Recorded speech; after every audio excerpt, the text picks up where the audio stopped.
Salut à tous. Aujourd'hui, on va parler non pas d'un film, mais d'une série d'horreur qui s'appelle Haunted Hospital. Générique.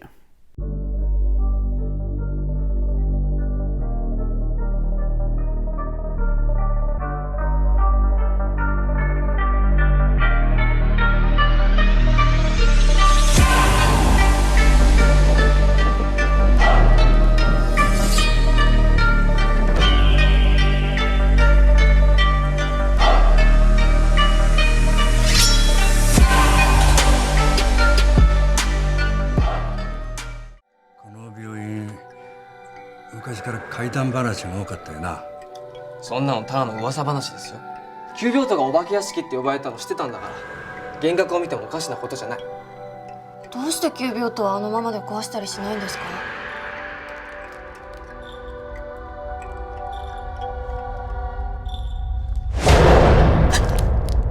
しっかりしなさい。お化けが怖くてナースができるか。On va plonger au Japon et dans une histoire d'hôpital hanté. Alors, si j'en ai jamais parlé sur la chaîne, j'adore tout ce qui va être école abandonnée maudite, asile psychiatrique hanté. C'est pour ça que j'ai surkiffé les Grave Encounters et Gunjiam Haunted Asylum. Et tout ce qui va être hôpital abandonné, décrépit, tout ce qui va être un peu propice à l'urbex. J'adore l'urbex, putain, j'en ai jamais fait, mais je me crève aux vidéos de mecs qui font de l'urbex. Et voilà, je me suis lancé dans le visionnement de cette série à cause du pitch d'un hôpital abandonné, d'un hôpital hanté, ça me titille un petit peu. Donc voilà, il y a 10 épisodes de 23 minutes. Et ça va nous raconter donc l'histoire d'un hôpital où il y a un étage abandonné et notamment une aile qui va être hanté. Et le personnel va être témoin de plusieurs événements paranormaux.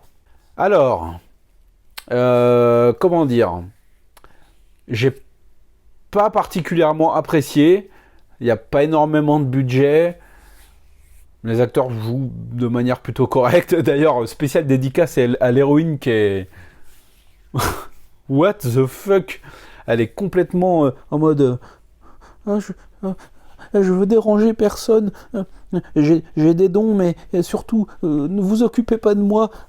C'est un truc de fou, elle est méga grosse victime, mais un truc de fou, quoi. En plus, elle a des lunettes, elle est pas super jolie, elle a les cheveux qui pendent comme ça. Ça, c'est la nana à qui tu collais des chewing-gums dans les cheveux au collège. J'ai jamais fait ça, je précise. Non, moi je leur mettais des claques derrière le crâne. Non, j'ai jamais fait ça non plus. Et va naviguer autour d'elle une galerie de personnages qui va se dévoiler au fur et à mesure des épisodes.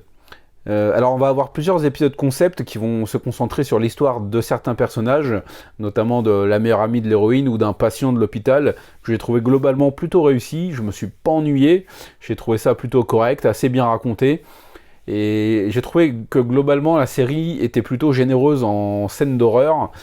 Bon, ça marche pas des masses, on va pas se mentir, mais ça installe une espèce d'illusion de malaise et de peur.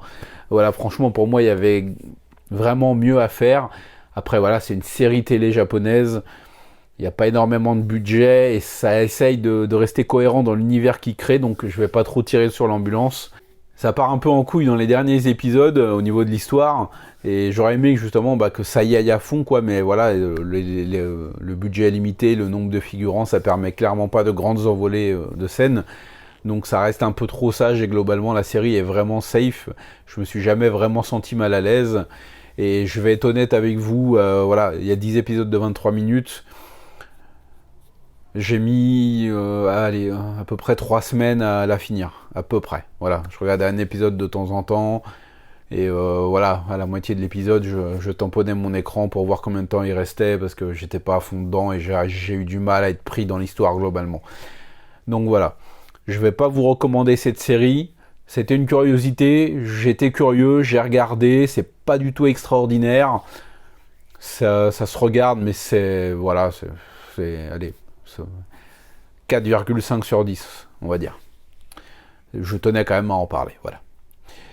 Si vous avez, je ne sais par quel miracle, déjà vu cette série, bah, dites-moi ce que vous en avez pensé. Peut-être que vous avez davantage apprécié que moi. Si je vous l'ai fait découvrir par le biais de cette vidéo, bah, je vous invite à ne pas perdre trop votre temps, à moins que vraiment vous ayez rien d'autre à foutre. Mais il y a vraiment des séries d'asiatiques d'horreur sur Netflix que je suis personnellement en train de regarder qui sont là. Et Haunted Hospital, c'est là. C'est là, voilà. Donc voilà. Les amis, on se retrouve très prochainement pour parler de cinéma asiatique, parce que vous savez que ça déchire. Ciao!